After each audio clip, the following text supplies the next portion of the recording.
ආයිබෝවන් ඔයාලා හැමෝටම රසකුටිය YouTube නාලිකාවට ඔයාලා ගොඩාක් ආදරෙන් පිළිගන්නවා. ඉතින් මම අද ඔයාලට කියලා දෙන්න හදන්නේ රසවත් විදිහට එළබටු කරියක් කොහොමද හදාගන්නේ කියලා. ඉතින් එළබටු කියන්නේ ලොකු පොඩි කාටත් ඉතාමත් ගුණ දෙන ආහාරයක්. ඉතින් අපි බලමු එළබටු වලින් අපේ ශරීරයට ලැබෙන වාසි මොනවද කියලා. රුධිරගත සීනි මට්ටම පාලනය කරනවා.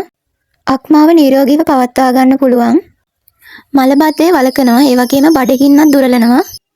ආතතිය නැති කරනවා. ඒ වගේම කැස්ස ඇදුම රෝගවලට සුව දෙන ආහාරයක්. ඒ වගේම සම පැහැපත් කරනවා. ඉතින් මෙකී නොකී හැම දෙයකටම ගොඩාක් ගුණ දෙන ආහාරයක් එළබටු කියලා කියන්නේ. ප්‍රතිශක්තිය වර්ධනය කරයි. ඒ වගේම විටමින් C බහුල ආහාරයක් එළබටු කියලා කියන්නේ. ඉතින් අපි වැඩි කතා නැතුව අවශ්‍ය කරන ද්‍රව්‍ය මොනවද? එළබටු කරිය කොහොමද හදාගන්නේ කියලා අපි බලමු.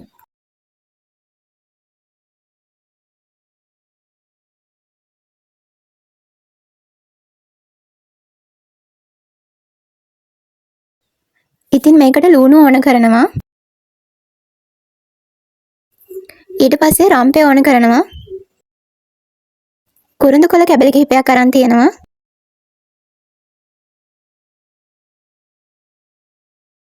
එන සාලයට අරන් තියෙනවා. කරාඹු නැටි අරන් තියෙනවා මම. කරපිංචා, උළුහාල්, සියඹල අරගෙන තියෙනවා. සුදු ලුණු,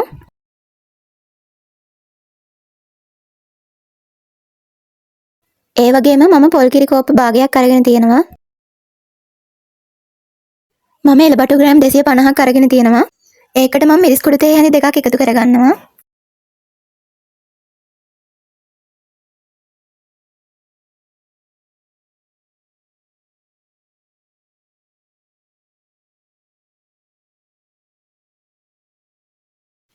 කහ කුඩු තේ හැඳි කාලක් විතර එකතු කරගන්නවා.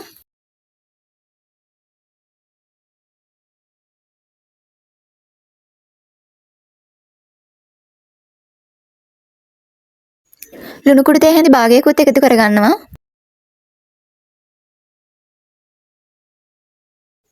ඊට පස්සේ මම ඇතිලියක් ලිපේ තියාගෙන ඒකට පොල් තෙල් මේස හැඳි දෙකක් එකතු කරගන්නවා.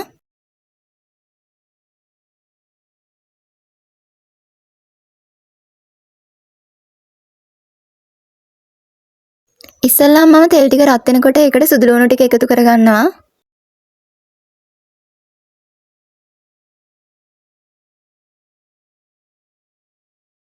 ඊට පස්සේ මම ලුණු ටික එකතු කරගන්නවා.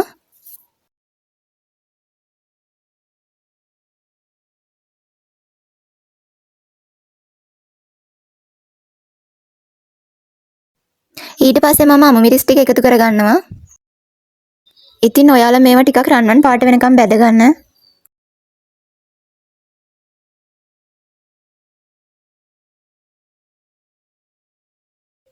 ඊට පස්සේ එනසාල් කරාඹු නැටි උළුහාල් ටිකත් එකතු කරගන්න. ඉතින් මේවා හොඳින් තෙලේ ටෙම්පරාදු වෙන්න ඕන.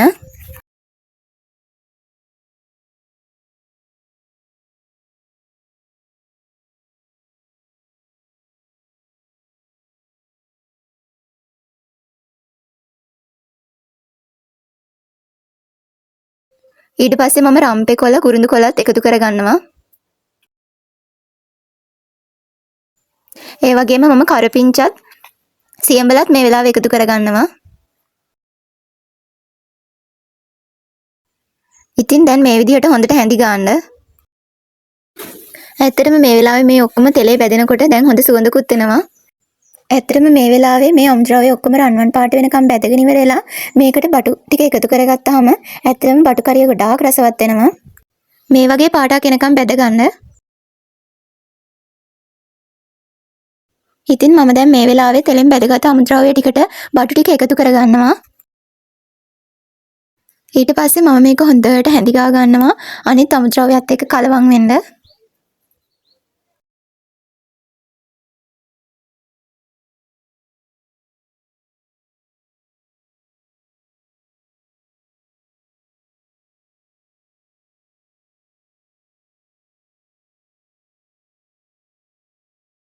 ඊට පස්සේ මම හොඳින් හැඳි ගාගෙන ඉවරලා පොල් කිරි කෝප භාගයක් මේ විදිහට එකතු කරගන්නවා.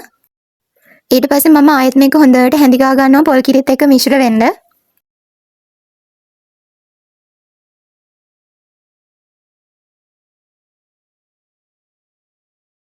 ඊට පස්සේ මේ වෙලාවේ අර දාපු ලුණු කුඩු වලට අමතරව ලුණු කැට තේ හැඳි භාගයක් විතර එකතු කරගන්න. එතකොට අපි අර එකතු කරගත්ත ලුණු ප්‍රමාණය මදි වුණත් මේ බටු කෑලි වලට ලුණු ගතිය අහනවා. එතකොට ඇත්තටම මේ බටු මාළුව ගොඩාක් රසයි.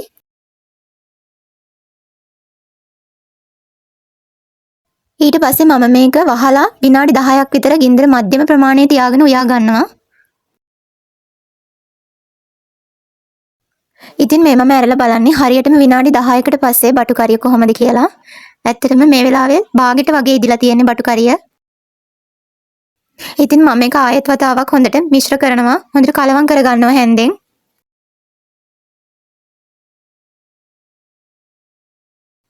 ඉතින් මම ආයෙත් මේක බටු මාළුව වහලා විනාඩි 5ක් විතර ආයෙත් මම උයා ගන්නවා.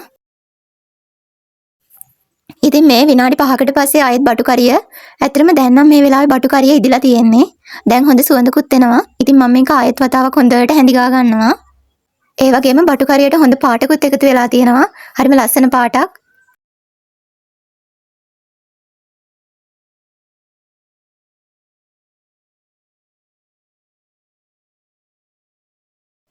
ඉතින් මේ විදිහට මම ප්ලේට් එකකට එකතු කරගන්නේ මම උයාගත්ත රසවත් බටු කරිය.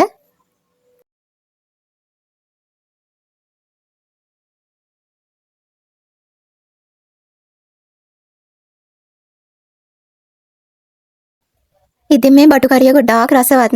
ඉතින් ඔයාලත් අනිවාර්යෙන්ම හදලා බලන්න. හදලා බලලා අනිවාර්යෙන්ම මට කමෙන්ට් එකකුත් දාන්න. ඒ වගේම මගේ වීඩියෝ එක හොඳයි නම් ලයික් එකකුත් දාන්න. ඒ වගේම මගේ channel එක subscribe කරන්නත් අමතක කරන්න එපා. එහා පැත්තේ තියෙන bell icon එකත් click කරලා තියාගන්න.